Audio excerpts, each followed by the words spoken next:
Découvrez les podcasts du CHS sur des thématiques qui nous passionnent.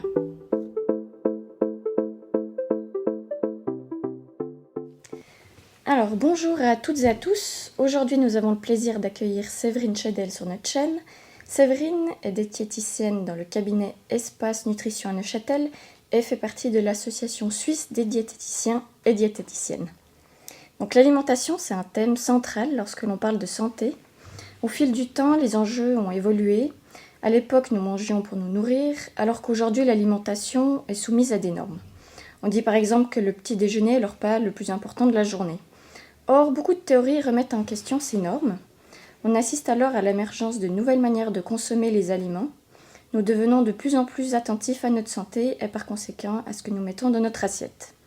Donc avant d'entrer dans le vif du sujet, pourriez-vous vous présenter en quelques mots et nous expliquer pourquoi vous avez choisi de devenir diététicienne ? Alors, je travaille donc en tant qu'indépendante depuis 25 ans dans un bureau qui s'appelle Espace Nutrition à Neuchâtel. Pourquoi ce parcours ? Je crois que le monde de la santé m'a toujours intéressée. J'ai aussi fait pas mal de sport en étant jeune et je crois que la combinaison et sport-santé m'a amenée à la nutrition. Ok, parfait. Et quelles sont les évolutions récentes en matière d'alimentation ? Alors, il y a des évolutions constantes. On se rend compte que dans le monde de l'alimentation, il y a aussi des modes, comme dans les autres domaines. Non seulement c'est des modes, mais il y a aussi des études scientifiques en fait, qui avancent, des travaux de recherche qui font que les recommandations d'aujourd'hui ne sont pas celles qu'on avait hier et ne seront certainement pas celles qu'on donnera demain. En fait. Et y a-t-il eu une évolution au niveau de la pyramide alimentaire ? Oui, alors la pyramide alimentaire, il y a d'ailleurs une nouvelle version qui va aussi sortir. Elle évolue aussi en fonction de nouveau des études, en fonction des recherches, etc., des tendances.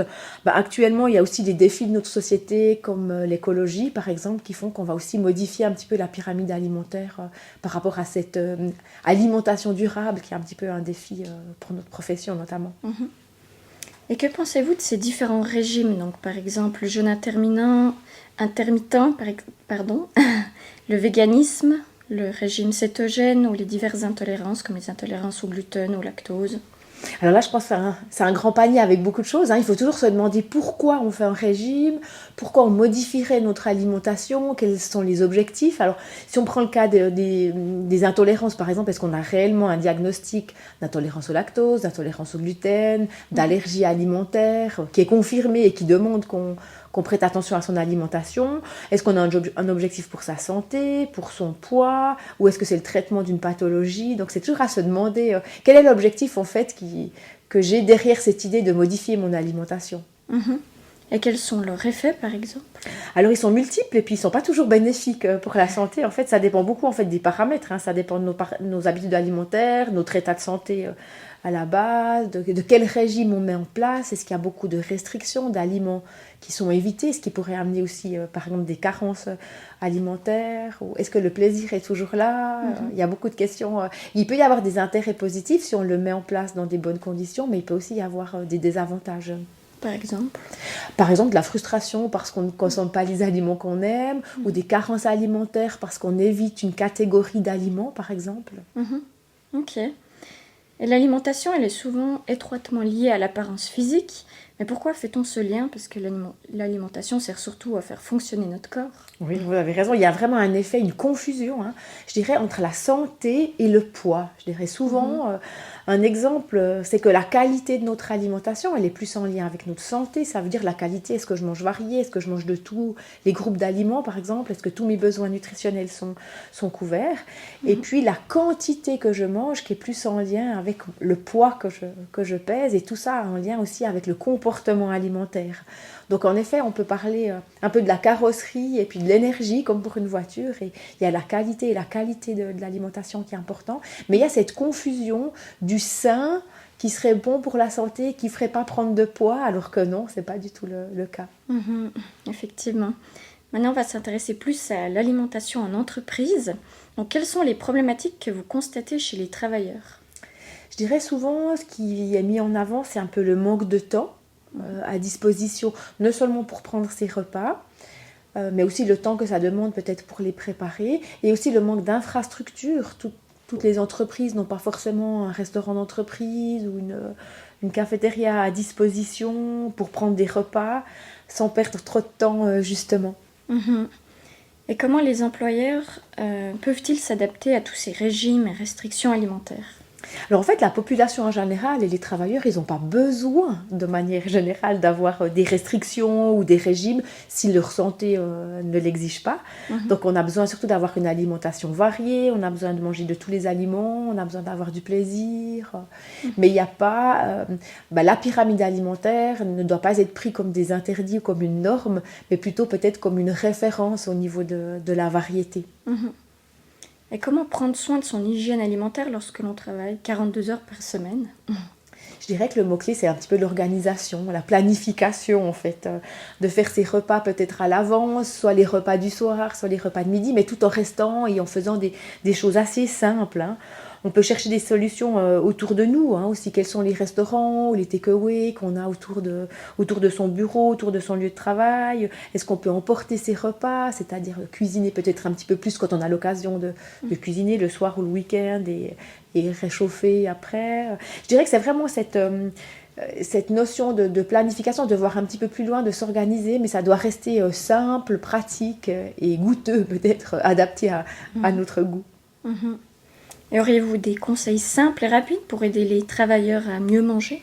Pour moi, manger mieux, c'est manger varié, c'est manger équilibré, manger de tout en ayant du plaisir. Donc, je pense qu'il faut aussi respecter son rythme, ses sensations alimentaires. Est-ce que j'ai faim ? Est-ce que j'ai pas faim ?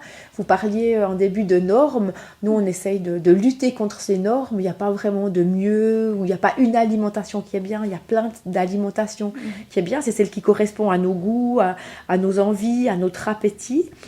Il y a aussi la gestion des quantités. Des fois, certains travailleurs se plaignent d'être trop lourds, de trop manger à midi. On peut aussi peut-être organiser le rythme des repas en fonction de ses besoins, quelles sont ses envies, d'être adapté à chacun. Et quel type d'alimentation préconisez-vous ? Alors, comme je le disais tout à l'heure, plutôt une alimentation variée. Pour moi, une alimentation variée, c'est vraiment de manger un peu tous les groupes d'aliments en fonction de nos goûts, de nos habitudes, de nos valeurs aussi. Donc, on peut manger végétarien, mais tout en remplaçant la viande par d'autres aliments. On peut manger peut-être avec d'autres types d'alimentation particulière, tant qu'on mange de tout. Il n'y a pas qu'un seul type d'alimentation, comme on le disait, mais il y en a autant qu'il existe d'individus.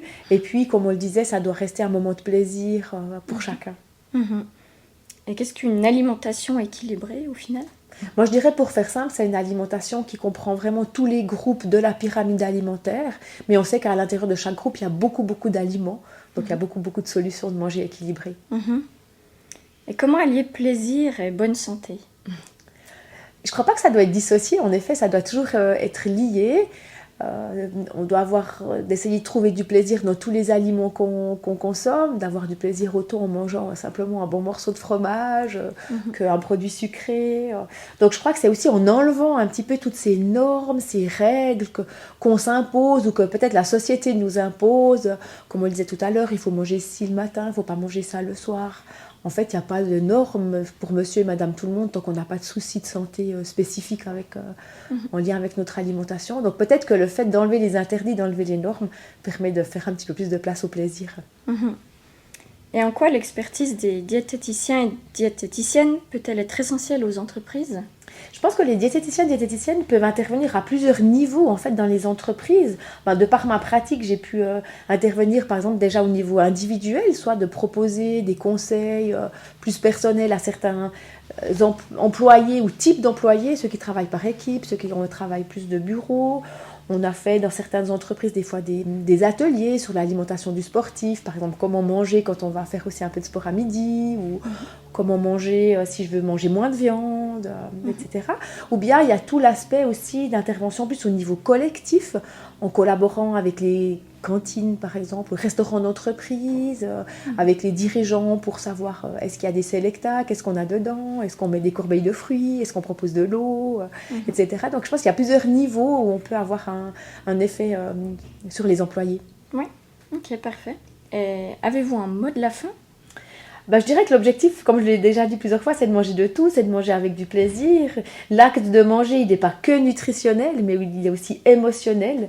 Raison pour laquelle on doit vraiment prendre en compte aussi notre comportement alimentaire et puis pas que l'aspect diététique de l'alimentation. Parfait. Eh bien, merci beaucoup pour votre participation. Nous vous disons à tout bientôt pour un tout nouveau podcast. C'était Audrey pour le CHS.